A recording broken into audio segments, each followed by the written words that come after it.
Maintenant, je vais revenir, si je puis dire, vers mon cœur de métier, c'est-à-dire la banque, pour vous parler de ce qu'on a construit à Sud, c'est-à-dire un projet bancaire alternatif. Ça ne marche pas bien du tout, on l'a vu, donc il y a quand même nécessité d'avancer quelque chose. Alors là, pour le coup, on a réfléchi et on propose quelque chose. Alors, mon intervention va se dérouler en 4 points. Je vais tout d'abord retenir quelques événements et quelques dates significatives pour dessiner une évolution du monde bancaire et financier. Donc ça recoupera un petit peu ce que disait Aline Farès tout à l'heure, mais je vais essayer de ne pas faire trop de redondance. Il faudra aussi, dans un deuxième point, faire le bilan du système actuel, qui nous amènera quand même à cette idée qu'il faut notre système. Le troisième point, justement, aura pour vocation de mettre en évidence les principes sur lesquels repose le système actuel, le système bancaire capitaliste, et le système que l'on propose nous, parce que ce sont des points que l'on n'évoque jamais. Sur quels principes, quels sont les éléments, si je puis dire, idéologiques, qui sous-tendent la mise en place, l'organisation et le fonctionnement des systèmes bancaires et financiers. Enfin, le quatrième point, c'est la cerise sur le gâteau, c'est la socialisation du système bancaire. Pourquoi faire ça et en quoi ça consiste? Alors, je vais commencer par dire quelques mots de quelques dates significatives, mais avant, je vais vous lire quand même un petit peu les nouvelles du jour. Enfin, du jour, il y a quelques jours, ça date du 9 et du novembre, il y a une quinzaine de jours, c'est dans Les Échos, un grand quotidien français. Alors, je demande votre attention. L'autorité de contrôle prudentiel, l'autorité de contrôle en France qui contrôle les banques, a annoncé hier sur son site internet avoir infligé un avertissement et une amende de 500 000 € à l'encontre d'un établissement de crédit resté anonyme à la demande de ce dernier. Elle est bonne celle-là. Vous avez déjà vu un voleur ou un dealer aller au commissariat ou à un juge. Vous pouvez me donner une amende s'il vous plaît? Ben oui, parce que 500 000 €, c'est pas grand-chose. Avec ça, les banques ont le moyen aujourd'hui d'acheter leur impunité. En plus, c'est même pas elles qui payent, on pioche dans votre poche et vous, on va vous surcommissionner vos cartes bancaires et vos taux de crédit. Donc voilà comment fonctionne le système bancaire. Ça montre bien que le système aujourd'hui, si vous voulez, ne fait que produire des crises et ne tire aucun enseignement. Alors, un changement important qui a contribué à générer toute cette délétère évolution a consisté à changer d'un modèle traditionnel dans lequel les banques faisaient des crédits et elles les conservaient. Donc, et à passer, donc ça s'appelle Originate and Hold, pardon pour les anglophones présents dans la salle, et ils vont souffrir une deuxième fois parce que je vais présenter le deuxième modèle qui a remplacé ce premier modèle Originate and Hold. Ça veut dire qu'on crée les crédits et qu'on les conservait dans les livres, c'est-à-dire le particulier qui empruntait pendant 15 ans. Pendant 15 ans, la banque conservait le crédit et encaissait les échéances. Et comme ce n'était pas assez rentable, les banques ont décidé bien de transformer les crédits en titres financiers, de les titriser et de les revendre. Et là, on parle de originate ou distribute, c'est-à-dire octroyer et céder, ou originate, donc repackage and sell, octroyer, restructurer et vendre. J'ai terminé pour l'anglais, maintenant les anglophones vont pouvoir respirer. Donc cette technique de titrisation des crédits permet aux banques d'alléger leur bilan et d'utiliser de l'argent pour sans arrêt réinvestir dans des placements plus spéculatifs les uns que les autres. Et on a vu ça avec le cas des subprimes sur lequel je ne reviendrai pas. Un changement important, consécutif d'une crise, c'est la crise aux États-Unis, la crise de 29, qui a entraîné donc une nouvelle réglementation, le Glass-Steagall Act, avec le Banking Act. C'est une partie de la réglementation qui a contribué à séparer les banques de détail et les banques de financement.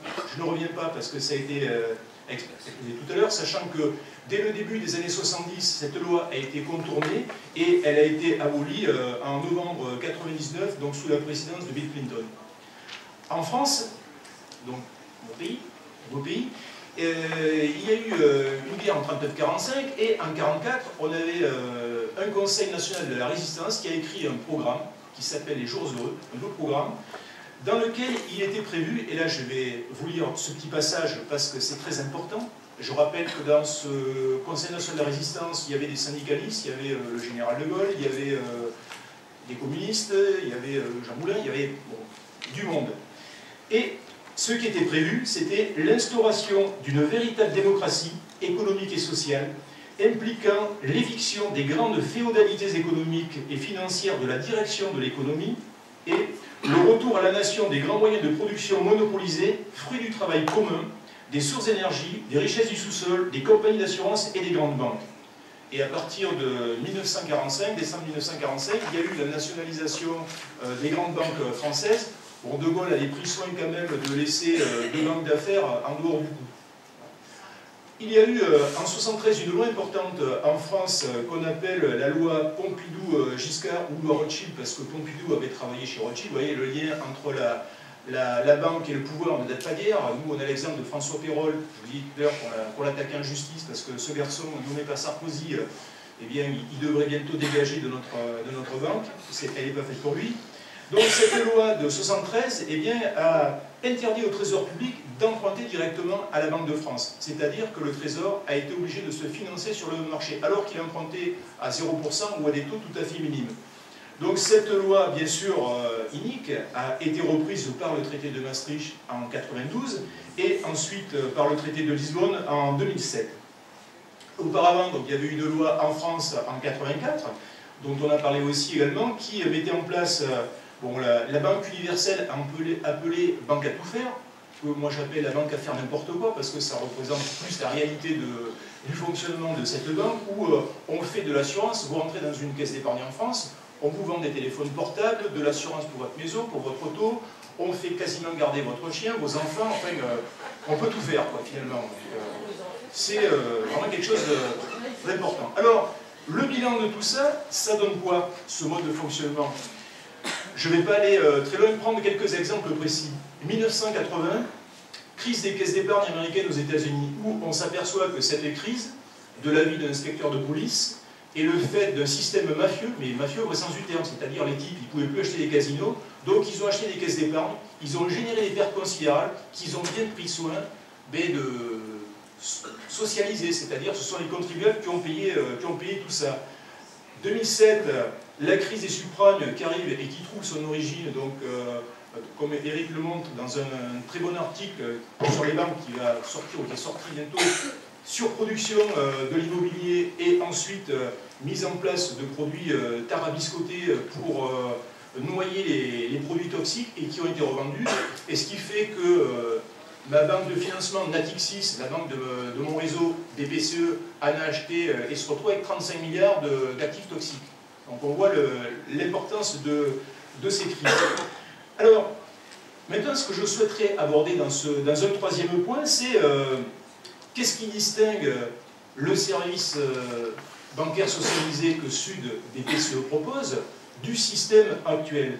Qu'est-ce qui les distingue en ce qui concerne leur finalité, leur organisation et leur fonctionnement? Mais avant de voir tout ça, il convient de préciser les principes respectifs sur lesquels reposent ces deux systèmes-là. Et ça, c'est intéressant parce que là, on rentre au cœur de la bête financière et la bête du capitalisme. On voit comment ça fonctionne, parce qu'on n'en parle jamais. Tous les types que vous voyez à la télé sans arrêt, vous les entendez jamais se réclamer des principes. Et là, on va les dépasser, on va sortir ces principes-là. Si vous voulez, on peut, c'est très schématique, dessiner une constellation autour de trois principes concernant le fonctionnement du système capitaliste au niveau de la finance. D'abord, la concurrence, libre des non faussés, je précise bien. Attention, il ne faut pas une concurrence qui serait traficotée. Eux, ils le font de temps en temps, mais ça, c'est-à-dire les plus riches qui gagnent, et les pauvres, on les laisse sur le terrain. C'est la concurrence.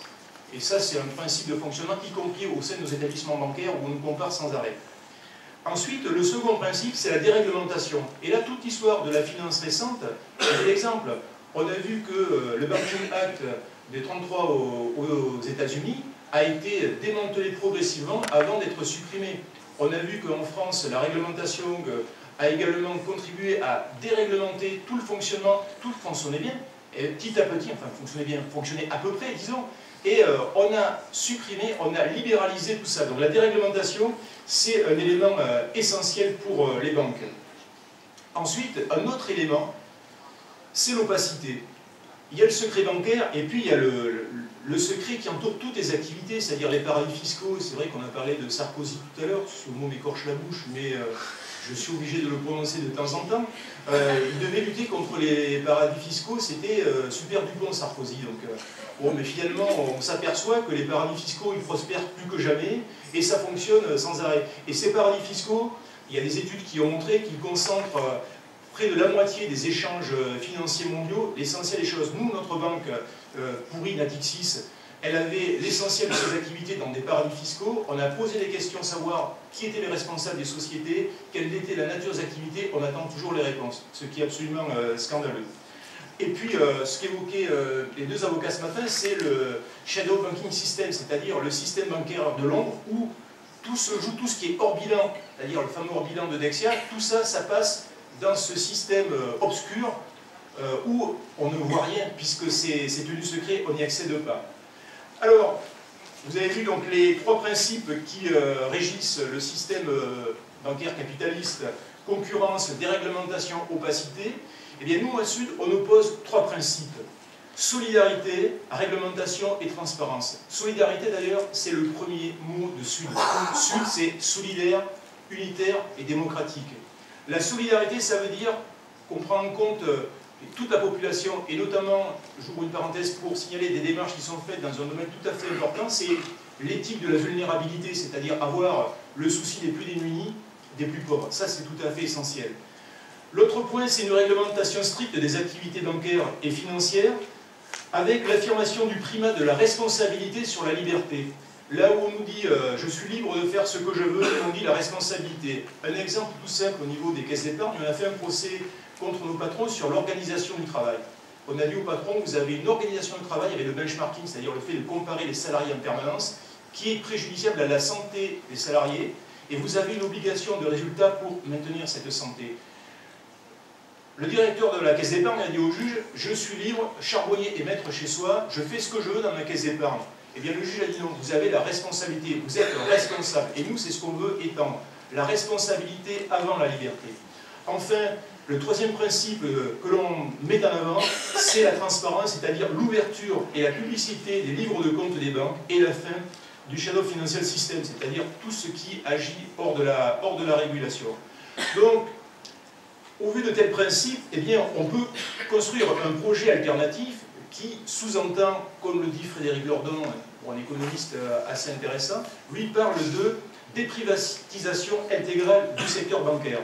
Et c'est tout à fait ça qu'il faut faire, c'est-à-dire que ce système-là, il faut se le réapproprier en tant que citoyen, il faut que l'on devienne actif, parce que on parle beaucoup de choses, le collectif d'initiative citoyenne. On a, durant ces dernières années, pris peut-être trop de distance par rapport à notre action au quotidien. On vote de temps en temps, on délègue, mais il ne suffit pas de voter tous les 3 ou 4 ans. Il faut au quotidien aller demander des comptes aux élus, être présent sur le terrain, dans nos entreprises, dans la rue, pour demander des comptes, voir ce qui se passe, exiger des comptes, demander la facture de la dette. C'est ce qu'il faut faire. Donc nous, on veut se réapproprier ce système-là. Alors, si je viens donc aux propositions, c'est mon dernier point, donc pour socialiser le système bancaire, qu'est-ce que l'on propose? Alors il y a déjà des principes, on a vu qu'il y avait des principes de base, mais également au niveau du fonctionnement bancaire, on a une conception de ce qu'est l'épargne, ce qu'est le crédit et ce qu'est l'intégrité du système bancaire. Bien nous, on pense que la monnaie, l'épargne, le crédit et le système dans lequel ils s'inscrivent sont des biens publics. C'est-à-dire que la sécurité des encaisses monétaires donc, de la population et la préservation de l'intégrité du système, cela relève d'un service public bancaire. Et c'est ça qu'il faut créer. Ce n'est pas à mettre entre des mains de particuliers, de privés dont on a vu le bilan. Je n'y reviendrai pas. Alors, préalablement, la mise en place de ce système, ça nécessiterait deux choses. D'abord, effectivement, donc, un assainissement du système, c'est-à-dire la mise en place de commissions d'enquête, parce que toutes ces banques de financement et d'investissement qui ont généré des pertes, il ne faut pas dire on ne veut pas les payer, il faut savoir où se pétalait l'argent. Allez voir dans les paradis fiscaux qui ont été les bénéficiaires de cet argent qui a soi-disant parti en fumée, mais qui n'est pas parti en fumée, il est parti sur des comptes. Comment ça s'est passé? Et il faut faire également un audit de la dette. Alors, nous, on parle de socialisation plutôt que de nationalisation. Socialisation, ça veut dire quoi? Ça veut dire qu'on met en place un système sous le contrôle des salariés, des clients, des représentants des collectivités territoriales et bien sûr des autorités qui sont désignées. C'est différent de la nationalisation qui a, je dirais, un caractère un petit peu étatique et pyramidal que l'on ne reprend pas. Alors, pour terminer, donc, il me reste 5 minutes, je vais revenir sur 2 points concernant cette socialisation, quelques grandes lignes générales. On pourrait creuser davantage et développer, mais il y aura la trame. On peut parler d'une part du point de vue de l'organisation et du point de vue du fonctionnement de ce nouveau système bancaire. Nous, on pense, au niveau de l'organisation, il faut socialiser l'intégralité du système bancaire, y compris les banques de financement et d'investissement. Pour nous, les banques de financement et d'investissement qui doivent être séparées des banques de détail, c'est pas fait pour spéculer. Elles sont là pour financer des grands projets au niveau national et international que ne peuvent pas mettre en place des petites entités bancaires régionales. C'est ça pour nous, banque de financement et d'investissement. C'est pas la séparation, parce que là, le rapport Liikanen, il est bien sympa. Mais quand on va séparer Natixis du réseau des caisses d'épargne banque populaire, qui c'est qui va payer les pertes l'ardoise de la banque de Natixis? C'est pas dit dans le rapport, ça. Donc là aussi, nous, on est pour ramener les BFI à leur rôle tout à fait particulier. Alors les paradis fiscaux, bien sûr, il faut les supprimer et dans un premier temps interdire les transactions avec ces paradis. Faire en sorte que les banques centrales européennes ou nationales prêtent à taux zéro donc pour les investissements publics, ce qui est la moindre des choses. Développer une spécialisation des activités, parce que là, je vous expliquais tout à l'heure que dans le derrière en guichet, les salariés font tout et parfois n'importe quoi parce qu'on leur demande de tout faire. Au niveau du fonctionnement, il faut effectivement supprimer tout un ensemble de mécanismes, les effets de levier qui permettent de multiplier le risque de façon indéfinie, et c'est le cas pour les prêts toxiques, parce que certains prêts toxiques, il y a des multiplicateurs qui multipliaient soi-disant les possibilités de gain et qui ont multiplié par 5 les possibilités de risque pour les collectivités. C'est pour ça qu'on arrive à des taux aussi élevés. Il faut mettre en place une taxe sur les transactions financières, et pas une taxe light, une vraie taxe. Il faut fiscaliser. Interdiction des bonus et stock options, retraite chapeau, bon ça va de soi. Interdire la transformation des dettes privées en dettes publiques, c'est la moindre des choses. Donc vous voyez, ça paraît des évidences. Inscrire dans la comptabilité des grosses entreprises et des grosses sociétés un poste consistant en un prélèvement obligatoire, une contribution sociale et solidaire pour dégager des ressources destinées au financement des acteurs publics en charge de réaliser des investissements publics. Ça veut dire que les grosses sociétés profitent d'investissements publics, mais elles ne donnent pas grand-chose. Donc nous, on est pour aller leur prélever un certain nombre de choses. Commercialiser des produits simples pour les clients. Un exemple, le client qui a souscrit des actions Natixis pour une action, c'est simple, il a acheté des actions 19,55 €, aujourd'hui l'action elle vaut 2 €. Pas mal ça. Donc 90% de perte pour les petits épargnants. Donc, et puis privilégier des services de proximité pour les clients particuliers, les associations, les collectivités territoriales, et une désignation démocratique des instances de direction des banques. Ça, c'est une chose tout à fait nécessaire. Donc, bien sûr, les agences de notation, il faut les supprimer et mettre en place un véritable contrôle des activités bancaires, ce qui n'est pas le cas aujourd'hui. Sinon, à ce jour, mon syndicat aurait eu une réponse de la commission des opérations bancaires sur les éléments d'information qu'on leur a donnés à propos des errements de Natixis dans les paradis fiscaux. En conclusion, ce que je veux vous dire, c'est que le projet bancaire alternatif, il est non seulement possible, mais il est nécessaire, il est indispensable. Il faut socialiser les banques, tout simplement parce que nos vies valent plus que leur profit. Je vous remercie.